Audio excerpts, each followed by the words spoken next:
Olá, eu sou o professor Humberto Elias Lopes, muito obrigado por assistir a mais essa web aula. Essa é a segunda de uma série de 4 web aulas sobre funções da administração. Depois de ter falado sobre planejamento, eu aqui falarei sobre a segunda função, que é a função de organização, que é aquela que eu considero a mais complexa de todas as 4. Só para relembrar, as 4 funções da administração são planejamento, organização, direção e controle. Bem, eu considero a organização a mais complicada porque ela é justamente a que tem o maior número de elementos sobre os quais você precisa ficar atento. Aqui nós vamos falar sobre distribuição de trabalho, sobre departamentalização, que é um assunto extremamente complexo, estrutura da organização, que também não é uma coisa fácil de se lidar. Então, todas essas coisas somadas tornam, na minha opinião, a função de organização a mais complexa da área de administração. Bem, mas para entendermos essa complexidade, nós precisamos inicialmente compreender o conceito da função de organização. E um conceito bem simples é esse que aparece aí na sua tela. Ela é a função que distribui o trabalho, os recursos e a autoridade na empresa. Então veja bem, há 3 elementos aí que são colocados sob o escopo da função de administração. Primeiro, distribuição do trabalho, ou seja, o que cada pessoa vai fazer. É isso que é o significado de distribuir o trabalho. Então nós temos aí cargos, esses cargos agrupados vão formar setores, vão formar departamentos, vão formar divisões, o que quer que seja. E o trabalho precisa ser distribuído nessas unidades da organização e distribuído entre as pessoas que fazem parte da organização. Então essa parte de distribuir o trabalho, dizer o que cada um tem que fazer, é parte da função de administração. Nas empresas, normalmente, o que fazer não é algo associado à pessoa, mas sim associado ao cargo que essa pessoa ocupa. Evidentemente, no dia a dia da organização, as pessoas podem assumir funções, assumir tarefas que não são propriamente aquelas originalmente pensadas para o cargo que ela ocupa. Isso é muito comum. Você não tem que engessar a organização, não tem que engessar a empresa a uma descrição de cargos. Mas a lógica aqui é que dentro da função de administração, o trabalho ele precisa ser distribuído, ou seja, a pessoa que ocupa um cargo tem que saber o que ela tem que fazer naquele cargo. Isso é um princípio básico dessa função de organização. O outro elemento que aparece aí é a distribuição dos recursos da empresa. Esses recursos podem ser tangíveis, como, por exemplo, máquinas, equipamentos, os próprios recursos financeiros também nós consideramos como tangíveis, ou recursos intangíveis, como a capacidade, o conhecimento técnico das pessoas, né, da organização. Nós temos aí marca como recurso também da organização, reputação é um tipo de recurso da organização. Então, os recursos eles podem ser tangíveis ou intangíveis. Na administração, há uma teoria que trabalha muito bem com essa questão dos recursos tangíveis e intangíveis e com a sua distribuição. Essa teoria é chamada de visão baseada em recursos, conhecida como VBR ou pela sigla em inglês Resource Based View, RBV. Quem tiver interesse em saber mais sobre essa teoria, pode entrar em contato comigo. No final dessa web aula eu passo o meu contato pelo LinkedIn e eu posso te passar uma bibliografia para você entender um pouco melhor da visão baseada em recursos. Aqui nessa web aula nós não vamos entrar muito a fundo nessa questão de recursos, de tangibilidade e intangibilidade dos recursos, porque isso daí fugiria ao escopo da web aula e é mais bem tratado pela RBV do que aqui. Mas enfim, na função de organização você também tem a distribuição dos recursos. Por fim, um aspecto extremamente importante na função de organização e que deriva da distribuição do trabalho é a distribuição da chamada autoridade na empresa. Ou seja, quando você diz a uma pessoa o que ela tem que fazer ao ocupar aquele cargo, pressupõe-se que aquele cargo vai ocupar uma determinada posição dentro da empresa ou dentro da organização. E essa determinada posição é que estabelece qual o nível de autoridade que aquele cargo tem.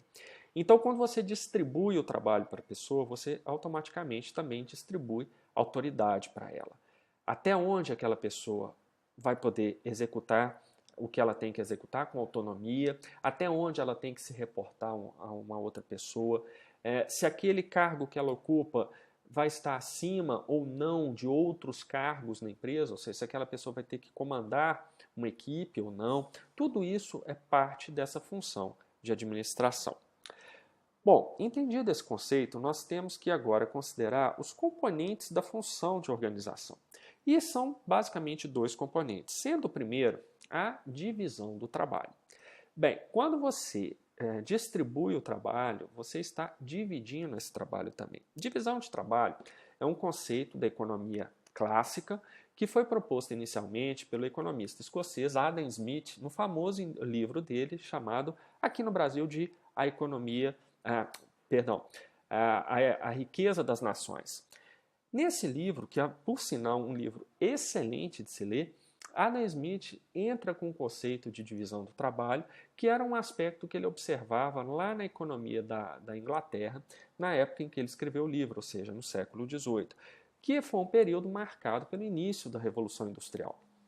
Então, Adam Smith ele viu que o sistema feudal de produção, que era o padrão anterior ao da Revolução Industrial, era baseado numa lógica em que a pessoa que executava o trabalho, ela dominava todas as etapas do processo de produção. Com a Revolução Industrial, isso se quebrou, o trabalho passou a ser dividido. Isso significa que cada pessoa, dependendo do cargo dela, né, executava apenas uma parte daquele processo de produção que lá nos tempos feudais era executado por uma pessoa só. Então, no feudalismo, você tinha lá o mestre, por exemplo, e seu aprendiz, que sabiam e dominavam todas as etapas do processo de produção.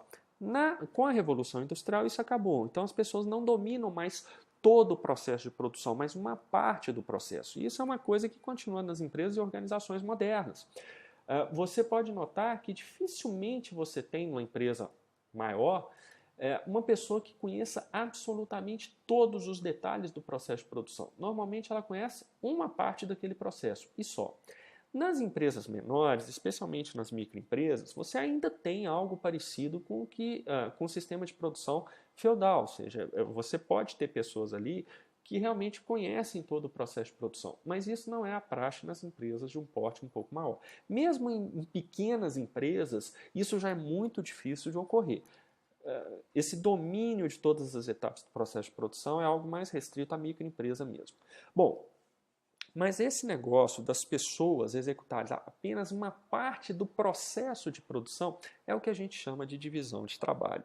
E isso daí é um dos componentes da função de organização, porque já que as pessoas nas empresas e organizações modernas executam apenas uma parte do trabalho, então você precisa distribuir o trabalho para essa pessoa. Precisa dizer o seguinte, olha, o que você vai fazer, a parte, melhor dizendo, que você vai executar dentro desse processo maior de produção. É isso daí a divisão do trabalho e por isso ele é um componente da função de organização.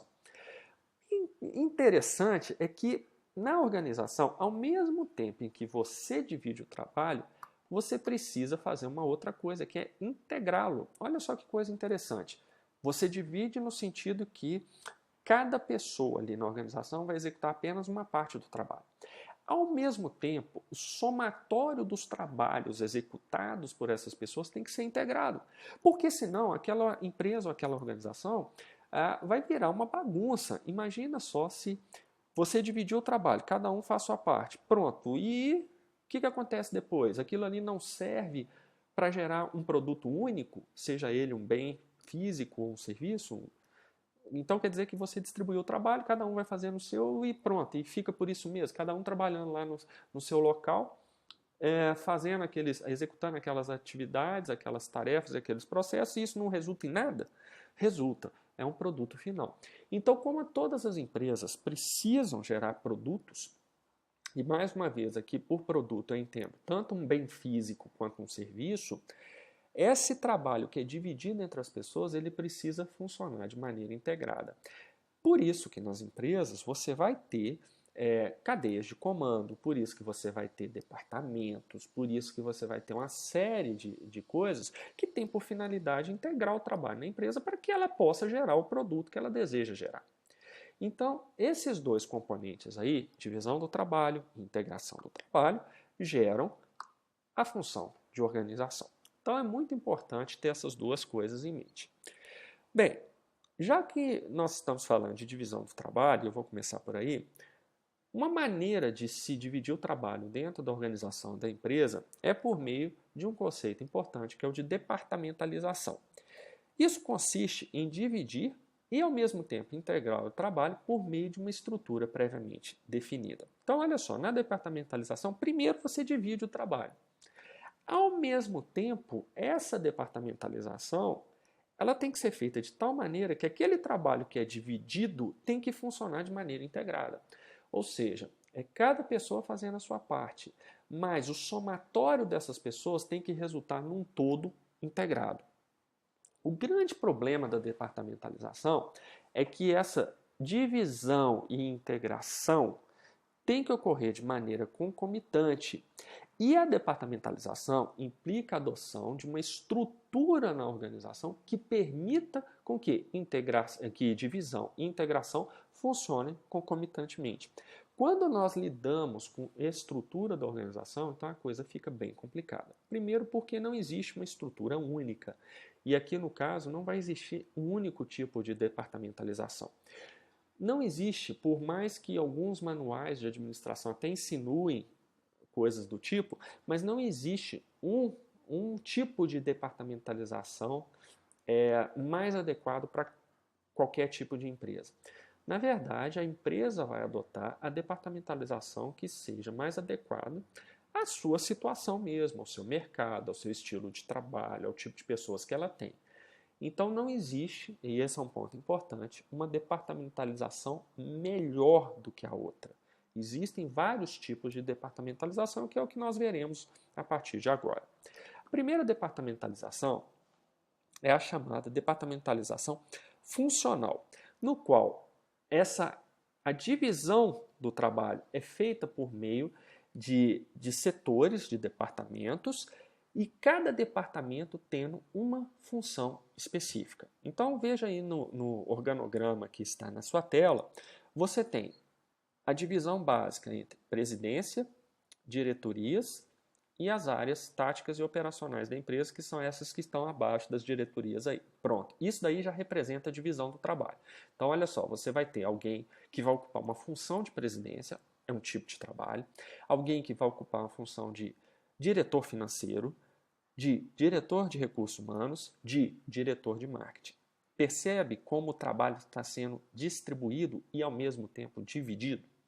Então, a diretoria financeira não vai fazer o mesmo trabalho da diretoria de recursos humanos, que não fará o mesmo trabalho da diretoria de marketing. Pronto, isso daí já tem a ideia da divisão do trabalho.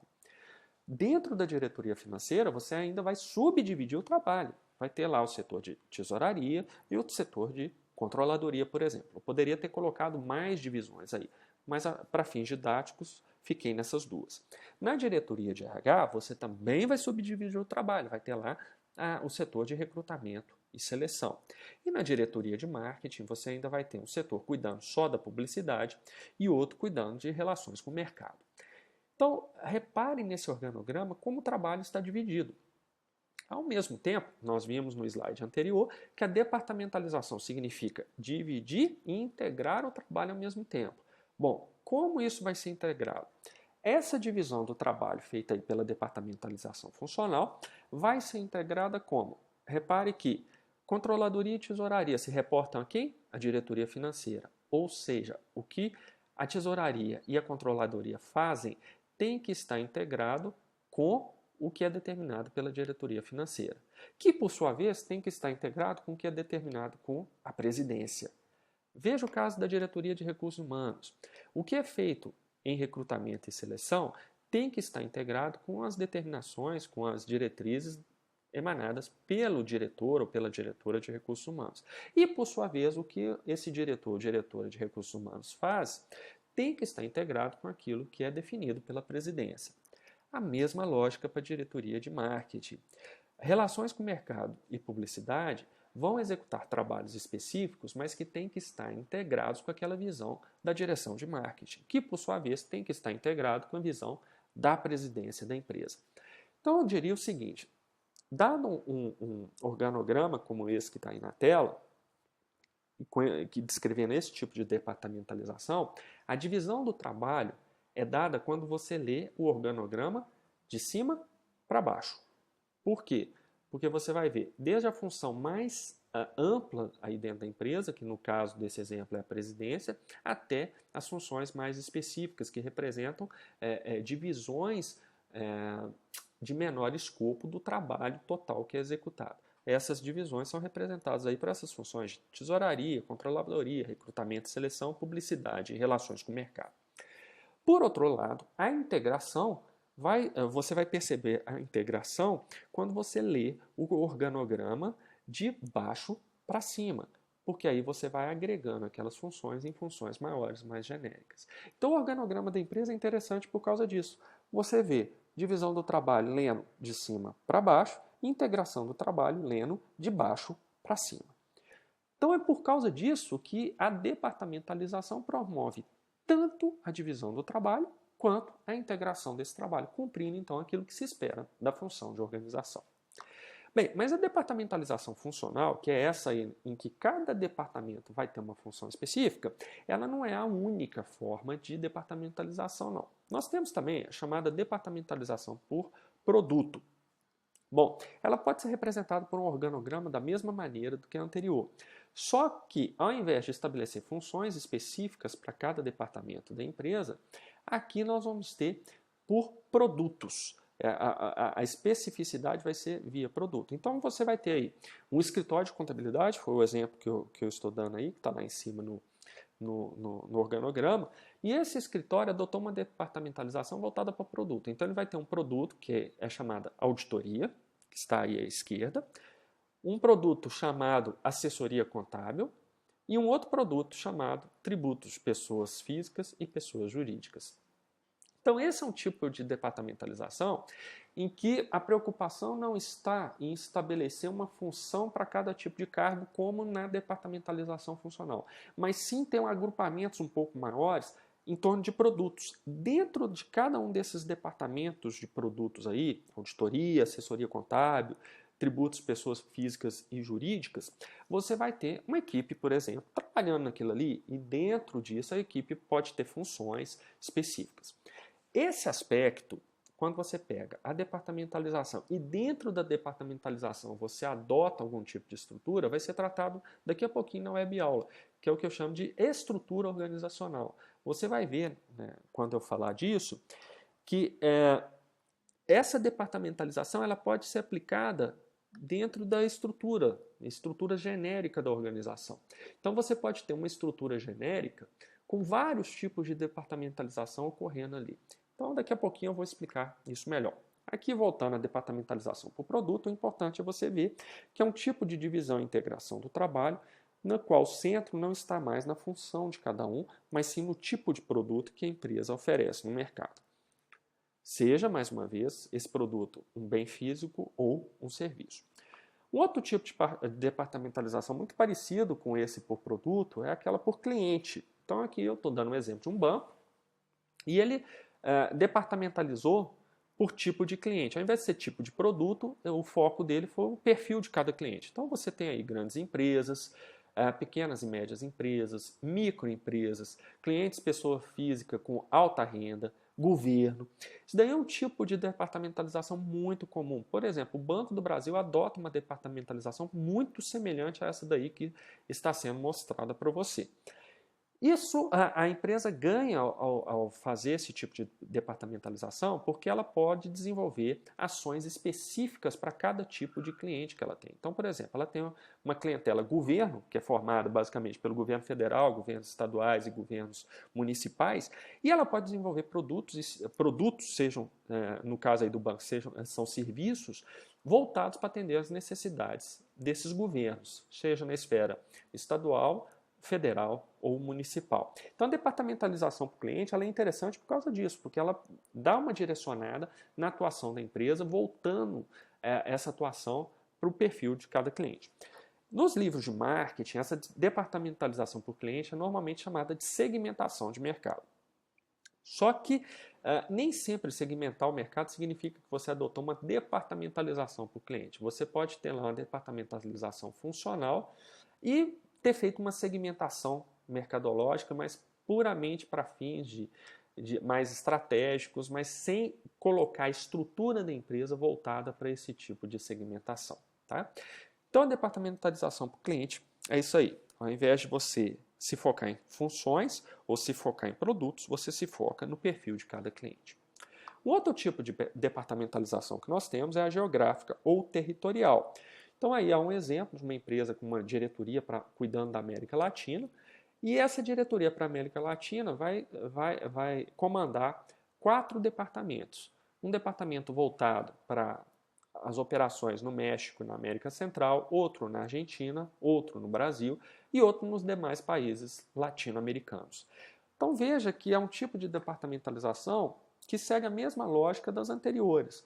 Você, na verdade, está mudando só qual é o foco da sua divisão. Na funcional, o foco é a função. Na departamentalização por clientes, o foco são os clientes. Na departamentalização por produtos, o foco é o tipo de produtos. E aqui na departamentalização geográfica ou territorial, o foco é a área de atuação de cada uma das divisões da empresa. Tá?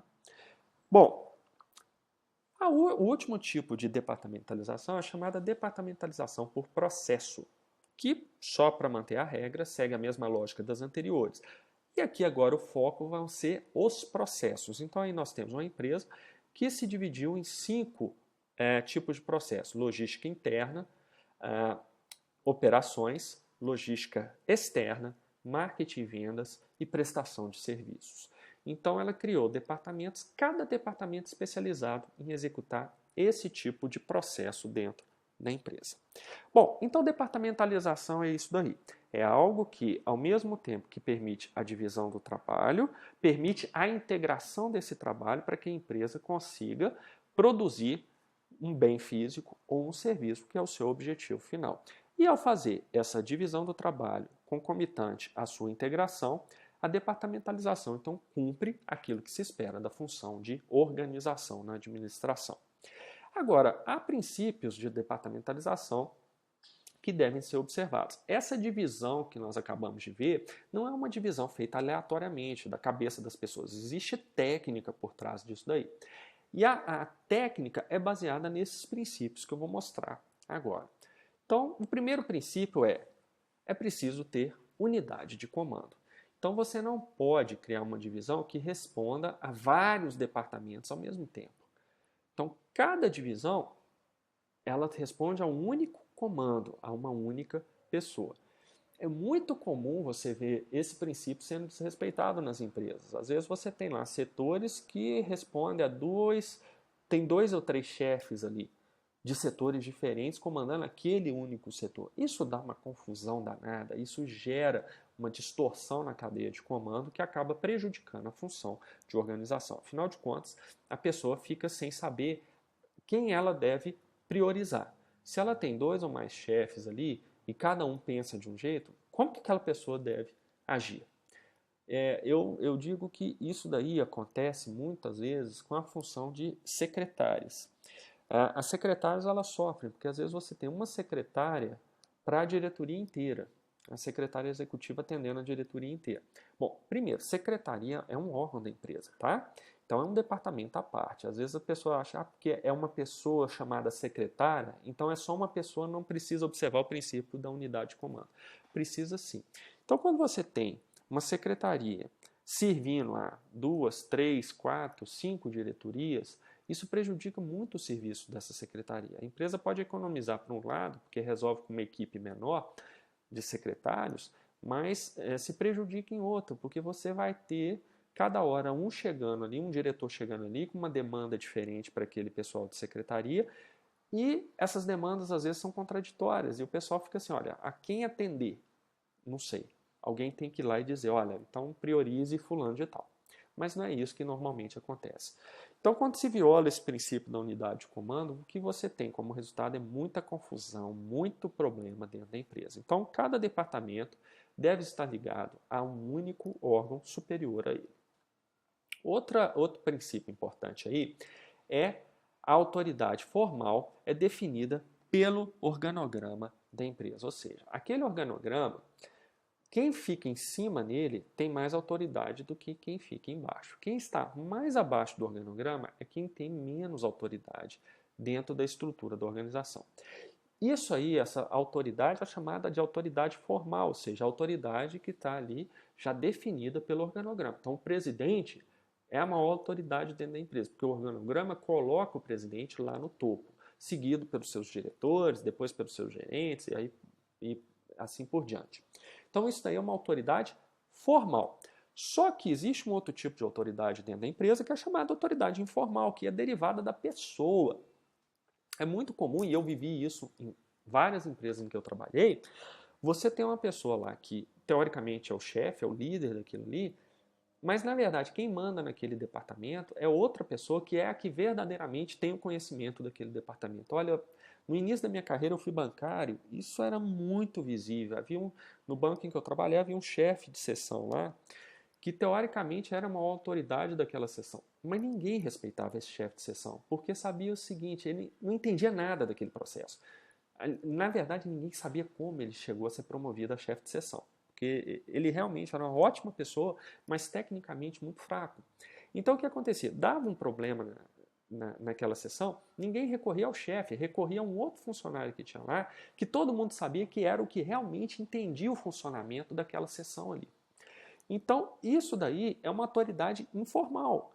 Esse funcionário que, por esse conhecimento, acabava centralizando os processos ali daquela sessão, ele exercia uma autoridade informal. Embora, pelo organograma, quem detivesse a autoridade fosse aquele chefe que constava ali no organograma como responsável por aquela sessão.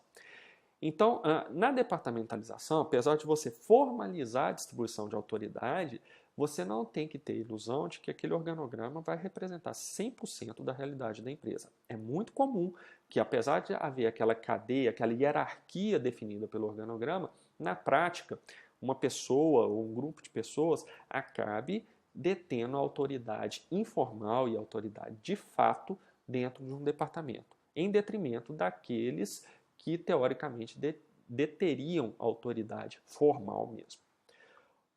Outra questão importante aí, que é um princípio da departamentalização, é que deve-se definir claramente as autoridades de linha e de assessoria. No próximo slide eu vou mostrar isso mais claramente, mas aqui eu já te adianto. O que é autoridade de linha?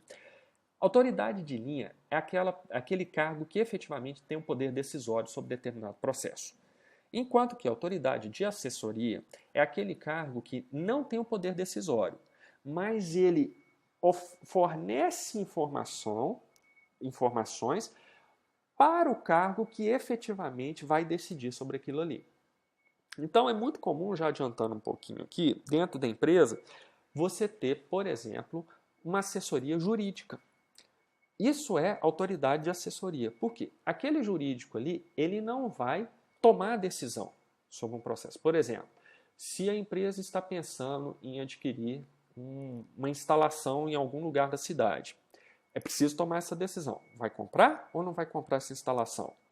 Bom, mas um aspecto quando você vai comprar instalações é ver se aquela propriedade ali está registrada legalmente, se está tudo certo junto à prefeitura, ao governo do estado, aos órgãos competentes.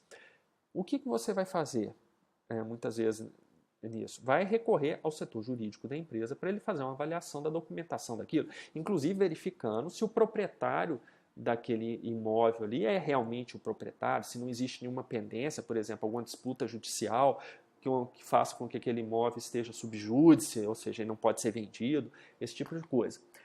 Então você, supondo que você seja a pessoa que vai ter que decidir sobre aquilo, você sabe que você não tem condições de levantar todas as informações sobre aquele imóvel. Então você vai pedir, por exemplo, assessoria jurídica para fazer um levantamento da legalidade daquele imóvel ali. A assessoria jurídica vai fazer um relatório para você, dizendo, olha, pode comprar, está tudo regularizado, ou não pode comprar, não está nada regularizado. Qualquer que seja a situação, a assessoria jurídica, nesse caso, ela não tomou a decisão de comprar ou não comprar. Quem vai tomar a decisão é você, que tem autoridade de linha. Quem decide é quem tem autoridade em linha. A assessoria não decide. A assessoria fornece informações para o tomador de decisões, para aquele que efetivamente tem o poder, tem a autoridade de decidir.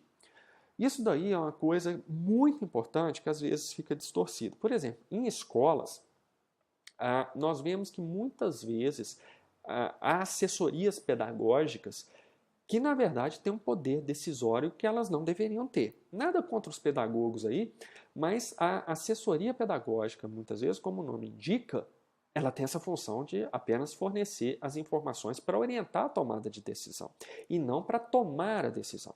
Então, nós, às vezes, vemos em escolas assessorias pedagógicas exercendo autoridade de linha. Bom, se é assessoria, a autoridade é de assessoria. A autoridade é para informar a quem tem que tomar a decisão e não para tomar a decisão. Eu digo isso porque eu já vivenciei algumas coisas muito curiosas em escolas. Por exemplo, seleção de professores. Não são os professores daquela área que decidem se vão contratar ou não o candidato, é a assessoria pedagógica que decide. Ela aplica lá as suas dinâmicas de grupos, dinâmicas que às vezes são muito questionáveis, e a assessoria que determina, olha, pode contratar esse professor. E os professores que às vezes participam do processo, quando participam, não têm voz sobre aquilo. O que fica muito estranho, né? Você vai abrir um processo de contratação de um professor de geografia e os professores de geografia da escola não avaliam na prática se aqueles candidatos ao posto de professor de geografia são competentes ou não. Quem avalia é o pessoal da assessoria pedagógica. Isso é uma distorção muito grande das autoridades de linha e de assessoria. Então, mais uma vez, na departamentalização, autoridade de linha é a autoridade quem tem que efetivamente decidir sobre alguma coisa. A autoridade de assessoria tem por finalidade fornecer informações para os tomadores de decisão. Então, são dois tipos de autoridade diferentes. No próximo slide, eu vou mostrar isso claramente dentro do organograma. Bem, uma outra coisa é que cada cargo tem um conjunto de responsabilidades. Ou seja, quem ocupa um cargo na empresa tem que saber que ele vai ter um conjunto de habilidades ali que vão precisar ser executadas. Então, aquilo ali é o que está sob a responsabilidade dele. E aquilo ele tem que fazer bem, ou seja, fazer com eficiência e com eficácia. Bom, o último princípio da departamentalização é que a amplitude do controle define se a estrutura será vertical ou horizontal. Esse conceito de amplitude de controle é um conceito importante porque ele vai dizer basicamente quantas pessoas estão sob o seu comando. Quando nós falamos que um determinado cargo tem uma amplitude de controle muito grande, isso significa que aquele cargo comanda um número muito grande de outros cargos e, por conseguinte, um número muito grande de pessoas. Do lado oposto, se nós dizemos que a amplitude de controle é pequena, significa que aquele cargo ali controla um número pequeno de cargos ou um número pequeno de outras pessoas. E essa amplitude de controle vai definir se a estrutura será mais vertical, ou seja, se vai ser uma estrutura com mais níveis hierárquicos, ou uma estrutura mais horizontal, também chamada de estrutura mais achatada, que é uma estrutura em que há menos níveis hierárquicos. O que acontece nisso daí? Quando você tem uma amplitude de controle muito grande, significa que um único cargo comanda vários outros cargos, várias outras pessoas. Então você não precisa ter uma estrutura organizacional com muitos níveis hierárquicos. Você pode ter uma estrutura organizacional mais achatada, mais horizontal, porque um cargo só dá conta de uma série de outros cargos. Por outro lado, se você vai trabalhar com amplitude de controle muito pequena, a tendência é que você precise estabelecer, como a amplitude de controle é pequena, aquele cargo ali vai controlar um número menor de cargos ou de pessoas, então você acaba tendo uma estrutura mais hierarquizada, mais piramidal, uma estrutura mais longa. Então a situação é isso, a sua empresa vai ser mais achatada ou mais verticalizada, depende muito dessa amplitude de controle. Sobre essa questão de amplitude de controle, principalmente sobre a questão de linha e assessoria, queria mostrar esse exemplo que tem esse organograma aí, que é uma adaptação do organograma anterior que a gente viu da departamentalização, que você tem uma empresa com a presidência lá no topo. Aí eu coloquei em azul para destacar, você tem a assessoria jurídica. Repare que no organograma, o órgão de assessoria é representado por uma caixa ligada por uma linha que corre lateralmente à linha principal aí, que é a linha da presidência, que é essa linha de comando, que é a linha vertical. Então isso daí é a indicação de que é uma atividade, uma autoridade de assessoria no caso jurídico. Todas as outras, reparem que elas são desmembramentos dessa linha principal da presidência, são atividades de linha de tomada de decisão. A amplitude de controle pode ser vista aí nesse exemplo da seguinte maneira. Reparem que a amplitude de controle da diretoria financeira é maior do que da diretoria de recursos humanos, que por sua vez é menor do que da diretoria de marketing. Como eu sei disso? A diretoria financeira comanda 2 cargos, tesouraria e controladoria, enquanto a diretoria de RH comanda só recrutamento e seleção. Logo, a amplitude de controle da diretoria financeira é maior do que da diretoria de recursos humanos, diretoria de RH. Por sua vez, a diretoria de RH só comanda 1 cargo, enquanto que a diretoria de marketing comanda 2 cargos. Então, logo, a amplitude de controle da diretoria de recursos humanos é menor do que a da diretoria de marketing. E, por sua vez, a amplitude de controle da diretoria financeira é idêntica à da diretoria de marketing. Ambas controlam 2 cargos. Então, eu espero que isso aí tenha deixado mais claro essa questão das atividades de linha, de assessoria e também da amplitude de controle. Então, a partir de agora, olha, se é assessoria, não tem poder decisório. Cabe à assessoria fornecer informações para quem tem poder decisório. E quem tem poder decisório são aqueles que ocupam autoridades de linha, ou também chamado em alguns casos de cargos de linha, funções de linha. É a mesma coisa, depende do livro, depende do autor que você está se baseando. No caso de linha, assessoria, então nós usamos isso, autoridade, funções e cargos como sinônimos. Bem, então era isso aí sobre departamentalização. Nós temos que entender que a departamentalização é uma divisão da empresa que vai permitir a distribuição do trabalho dentro desse princípio da divisão do trabalho, ao mesmo tempo em que permite que esse trabalho funcione de maneira integrada para que a empresa consiga produzir bens físicos ou serviços que ela deseja. Então isso é departamentalização. Agora, existe uma outra coisa que são as chamadas estruturas organizacionais, que vão ser estruturas genéricas sobre as quais podem ser adotados diferentes tipos de departamentalização. Muitas vezes, as pessoas tratam departamentalização e estrutura organizacional como sinônimos. Mas, na verdade, alguns autores, e aí eu estou me baseando na Alqueta Pet e no Felipe Sobral, eles fazem essa distinção entre estruturas organizacionais e departamentalização. Então, a departamentalização seria o quê? A divisão da empresa que permite a distribuição do trabalho ao mesmo tempo que esse trabalho é integrado. A estrutura organizacional seria algo mais genérico, dentro da qual você poderia encaixar 1, 2, 3, 4, quantos tipos de departamentalização você quisesse.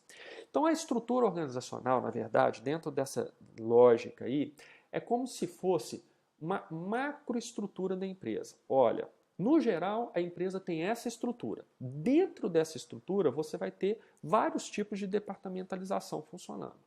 Então, essa é a distinção que esses autores fazem aí, muitas vezes. Outros autores não fazem essa distinção, tratam lá, departamentalização e estrutura é a mesma coisa. Aqui eu estou fazendo diferente, até porque eu acho mais interessante essa divisão. Então, nós temos aí, basicamente, 3 tipos de estruturas genéricas, que são essas estruturas organizacionais. A primeira estrutura é chamada de estrutura funcional, no qual a empresa é dividida por funções. Então, tem aí nesse organograma a presidência, que é a função de topo. Temos aí a função de logística e operações, a função de marketing, a função de recursos humanos e a função de finanças. Dentro de logística e operações você tem produção, tem qualidade, manutenção, estoques. No marketing você vai ter publicidade, vendas e assim por diante. Ou seja, então você tem a empresa, de um modo geral, ela é dividida em funções. Dentro de cada uma dessas funções, você pode adotar um tipo de departamentalização. Por exemplo, se nós pegarmos lá o marketing, a parte de vendas aí, essa função de vendas. Dentro dessa função de vendas, você pode adotar uma departamentalização por cliente, por exemplo. Olha só que bacana. Então, você tem lá o setor de vendas, né, o departamento de vendas. Dentro do departamento ou do setor de vendas, você tem uma departamentalização por cliente, que é o quê? Esse setor aí vai trabalhar se focando em vendas para cada tipo de cliente, definido de acordo com o perfil desses clientes aí. Você pode ter lá na área de finanças, por exemplo, para facilitar no trabalho, vamos supor, de contabilidade, você pode adotar uma departamentalização por cliente também, ou por produto. Então você vai ter lá dentro da contabilidade, pode separar o seguinte, ó, produto pode ser contabilidade de pessoa, clientes, pessoa jurídica, contabilidade de clientes, pessoa física. Pronto, você adotou uma departamentalização dentro dessa macroestrutura, dentro dessa estrutura genérica, que é uma estrutura funcional. Bem, então isso é importante que você entenda para que não haja confusão entre estrutura e departamentalização. A estrutura é algo mais genérico, é algo que perpassa a empresa como um todo. É a lógica de funcionamento da empresa. Dentro dessa estrutura você vai ter as divisões e nessas divisões da estrutura você pode adotar quantos tipos de departamentalização forem adequados. A outra estrutura, que é uma estrutura muito conhecida da indústria automobilística, é chamada estrutura divisional. Então aí você vai ter uma presidência e nesse exemplo eu coloquei uma divisão de populares. Inclusive eu adotei um exemplo de indústria automobilística. Então divisão de carros populares, subdividindo em setores de produção, marketing, logística e pós-venda. Uma divisão de utilitários com as mesmas funções.